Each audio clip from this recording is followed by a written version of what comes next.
오늘 성경 말씀은 이사야 43장 1절에서 7절입니다. 오늘 설교 본문인 이사야 43장 1절에서 7절은 소위 제2 이사야로 불리는 선지자의 설교입니다. 제2 이사야가 처한 상황은 바벨론 포로입니다. 이스라엘은 솔로몬 이후로 남과 북으로 분열되었습니다. 북이스라엘은 기원전 722년에 아수르에 의해서 멸망당했습니다. 남유다는 우여곡절을 거치면서 약 136년 정도 더 버티다가 결국 기원전 586년에 바벨론에 의해서 멸망당했습니다.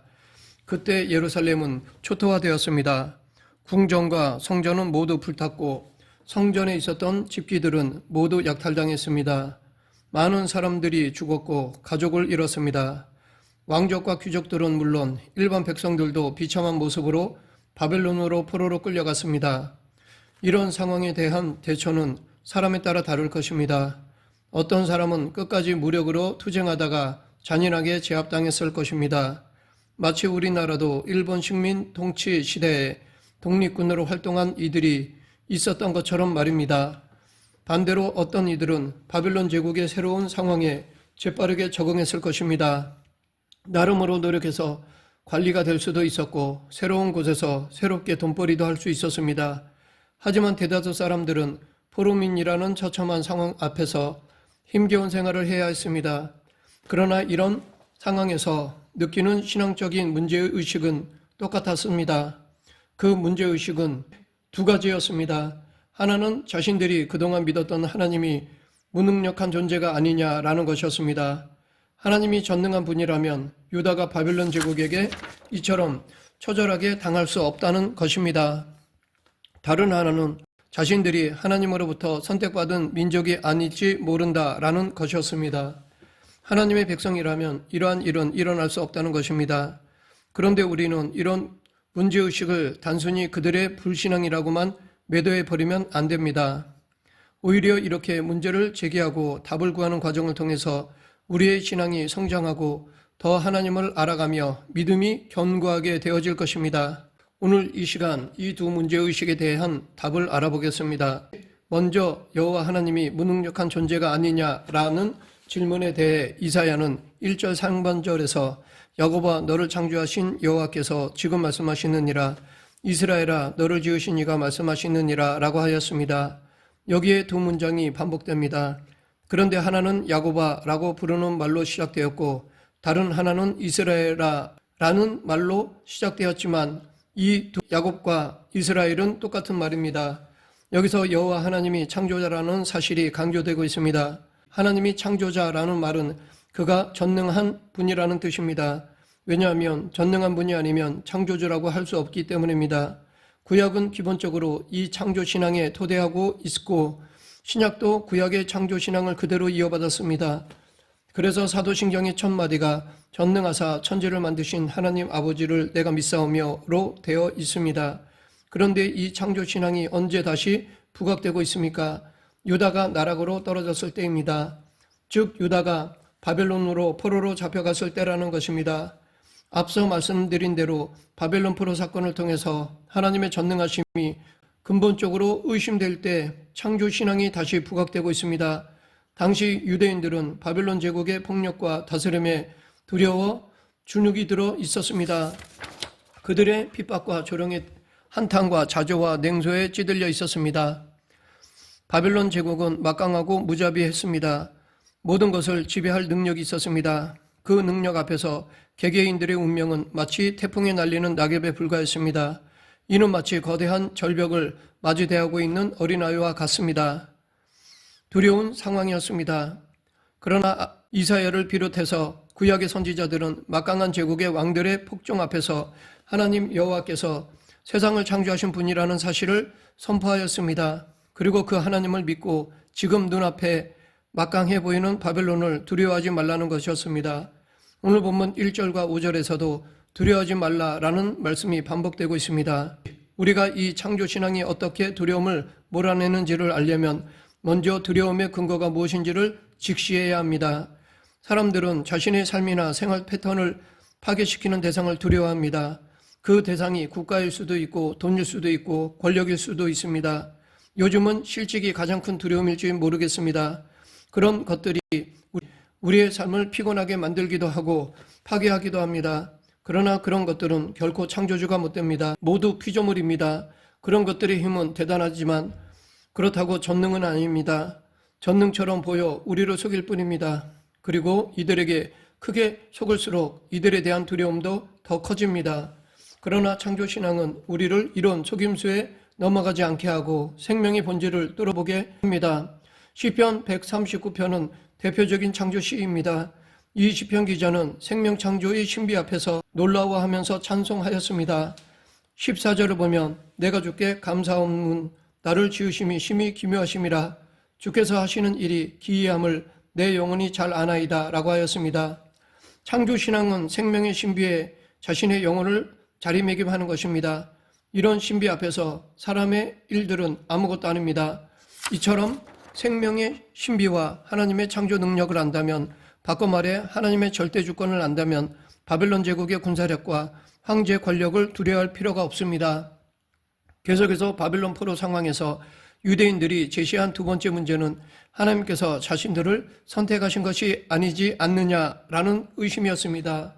하나님의 백성이라면 그렇게 비참하게 망할 까닭이 없다고 보았던 것입니다. 이사야는 1절 하반절에서 너는 두려워하지 말라 내가 너를 구속하였고 내가 너를 지명하여 불렀나니 너는 내 것이라 라고 하였습니다. 여기에는 너 그리고 나라는 인칭대명사가 반복해서 나옵니다. 이사야는 버림받은 것처럼 낙심하고 있는 바빌론 시대의 유다인들을 향해서 여호와 하나님이 변함없이 우리를 사랑하시는 연인과 같다고 호소하였습니다. 구약 성경에서는 여호와 하나님께서 개인적으로 사람을 찾아오시는 것처럼 묘사할 때가 많이 있습니다. 선지자들은 모두 그렇게 하나님의 부르심을 받고 말씀을 전하였습니다. 대표적으로 아브라함 이야기를 보면 그의 이야기는 창세기 12장부터 나옵니다. 여호와께서 아브라함에게 이르시되 너는 너의 고향과 친척과 아버지의 집을 떠나 내가 내게 보여줄 땅으로 가라. 그 이후로 하나님은 아브라함을 계속해서 부르셨습니다. 이삭을 번제로 드리라는 명령을 내리실 때도 아브라함아 하고 부르셨습니다.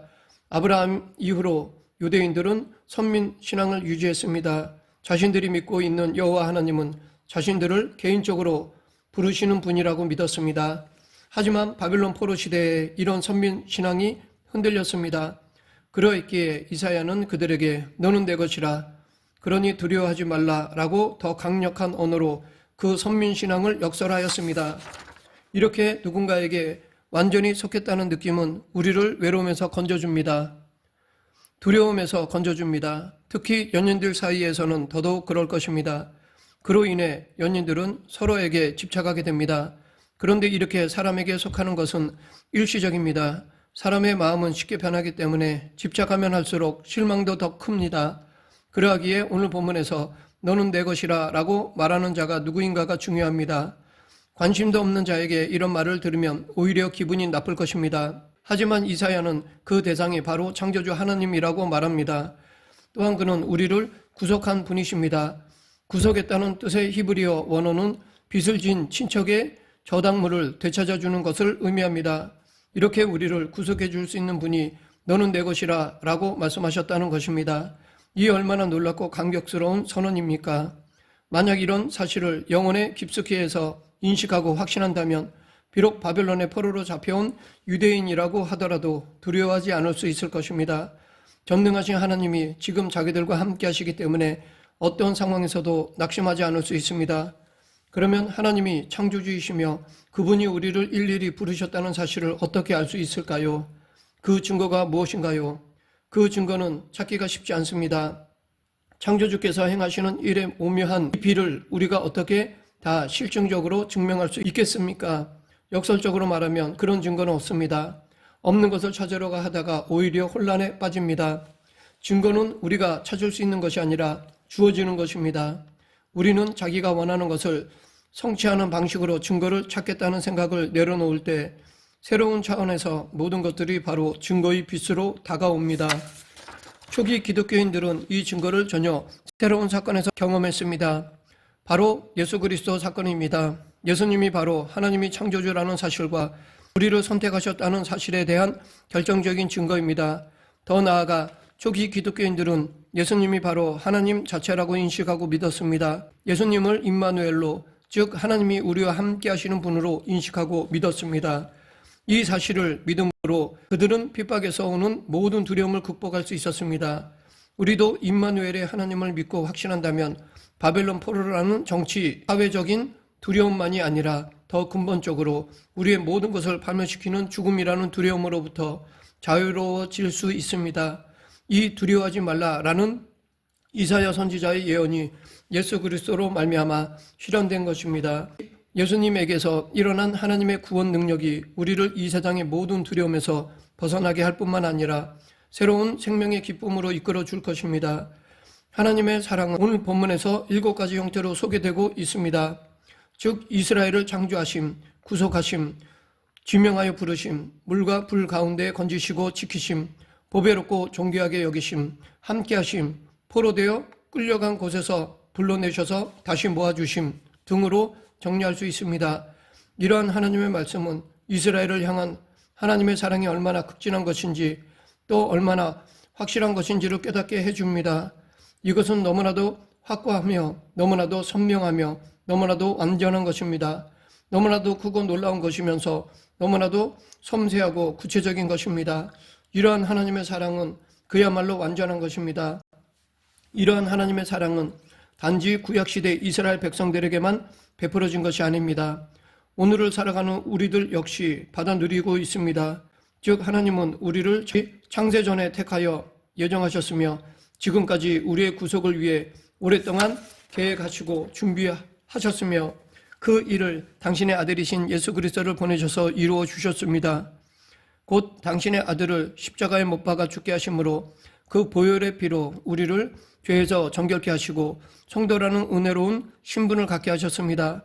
또한 단지 구원하신 것으로 그치지 않고 성령을 통해 기록된 말씀을 통해 우리로 거룩한 길, 의의 길, 은혜의 길을 걷게 하시고 생명을 누리되 풍성히 누리게 하셨습니다.